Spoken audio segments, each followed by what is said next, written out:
We're in an economic recession right now.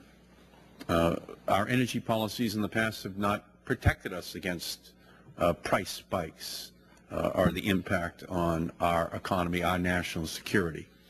Could you talk a little bit about what your view is with regard to how the legislation pending before this committee could actually have a positive impact upon the workers of our country in the long run? Mr. Chairman, thank you. I believe that one part of the answer to the economic crisis is to create jobs with public investments in infrastructure. Economists across the spectrum, from liberal to moderate to conservative, all agree that these are the unusual circumstances where both sides say, yes, we need to have public investment to get the economy moving more quickly again. And all sides agree that the best short-term investments to create jobs quickly is in infrastructure.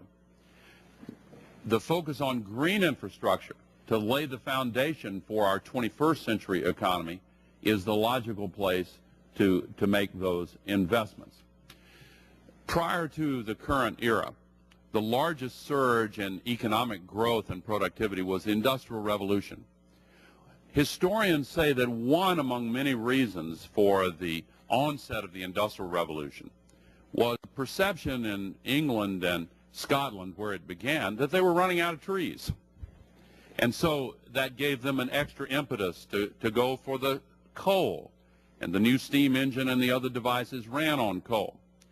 Now it is obvious that we are either at or near peak oil, especially for, people argue about this, but the affordable light, sweet oil, of course there's more of this heavy, dirty oil that's very high price, and that's a different story altogether.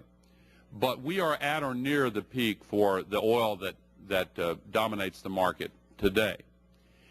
As the rate of new discoveries declines, the secular demand in places like China and India is rising. If we didn't have a global recession today, the oil price would be truly at all-time record levels.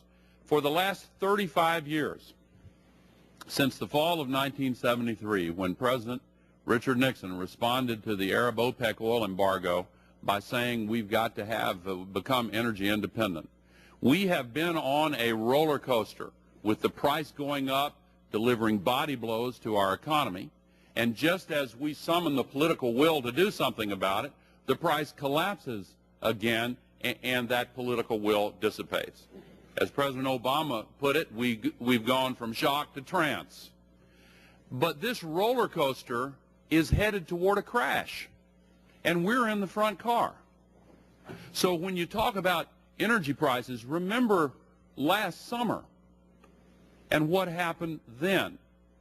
And remember what's going to happen as the global economy recovers and the price skyrockets again. What are y'all going to say to your constituents about what you can do? Well, you can say, well, we don't have any control over OPEC. We don't have any control over the world oil markets. Well, this bill makes it clear that we do have some control over OPEC.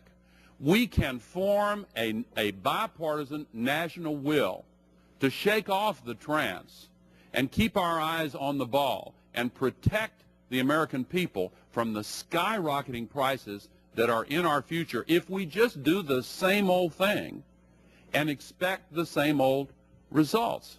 So we can create jobs by putting people to work, building the unified national smart grid, building the solar panels, building the windmills, building the geothermal installations, insulating homes, changing out the heating and lighting systems. And those jobs can't be outsourced. They're here, right here. And as the work is done, it makes our country stronger and positions us to lead the world in this new energy revolution.